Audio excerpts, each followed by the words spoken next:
নমস্কাৰ, মোৰ নতুন এটা ভিডিঅ'লৈ আপোনালোক সকলোকে স্বাগতম জনাইছোঁ।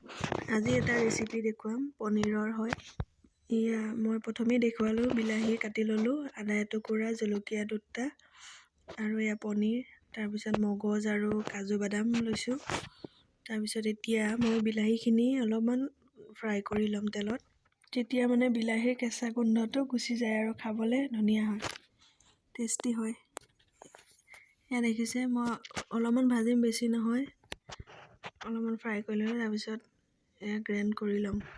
তাৰপিছত এতিয়া মই কেৰাহীখন ধুই লৈ তেল দিছোঁ। এতিয়া পনীৰখিনি অলপ ফ্ৰাই কৰি ল'ম।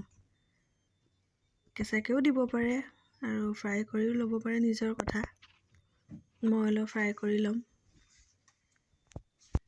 সকলোৱে নিজৰ নিজৰ ষ্টাইলত বনাব পাৰে, যেনেকৈ ভাল পায়। তাৰপিছত মই এইখিনি বিলাহী, আদা, নহৰু, জলকীয়াখিনি মাৰি ল'লোঁ। নহৰু দিয়া নাই দেই। তাৰপিছত ইয়াতে মই মছলা এড কৰিছোঁ, জলকীয়াৰ গুড়ি, ৰঙা জলকীয়াৰ গুড়ি, জিৰা গুড়া, ধনিয়া পাউডাৰ, তাৰপিছত হালধি হালধি গুড়া, গোটেইখিনি মই মিক্স কৰি ল'লোঁ। তাৰপিছত শুকান জলকীয়া দুটা, তেজপাত দুটা তেলত দিছোঁ আৰু ইলাচি, ডালচেনি, লং তিনিটা দিছোঁ।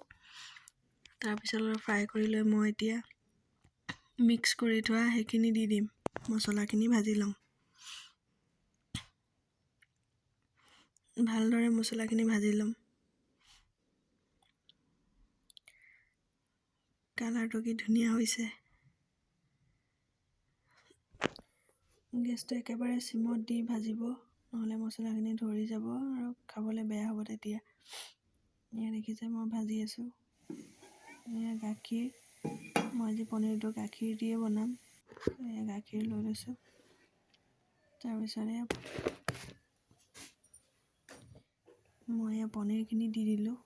অকণমান চেনি এড কৰিছোঁ, তেতিয়া খাবলৈ ভাল হয়, সোৱাদ হয়। অলপমান চেনি দিলোঁ। তাৰপিছত দেখিছে, ধুনীয়াকৈ উতলি আছে। এতিয়া মই কাজু আৰু মগজখিনি মই গুড়া কৰি লৈছিলোঁ। তাৰপিছত ইয়াতে দি দিছোঁ। মগজটো অপশ্যনেল হয়, দিবও পাৰে, নিদিবও পাৰে। মোৰ আছিলে কাৰণে দি দিলোঁ। তাৰপিছত দেখিছে কি ধুনীয়া হৈছে কালাৰটো।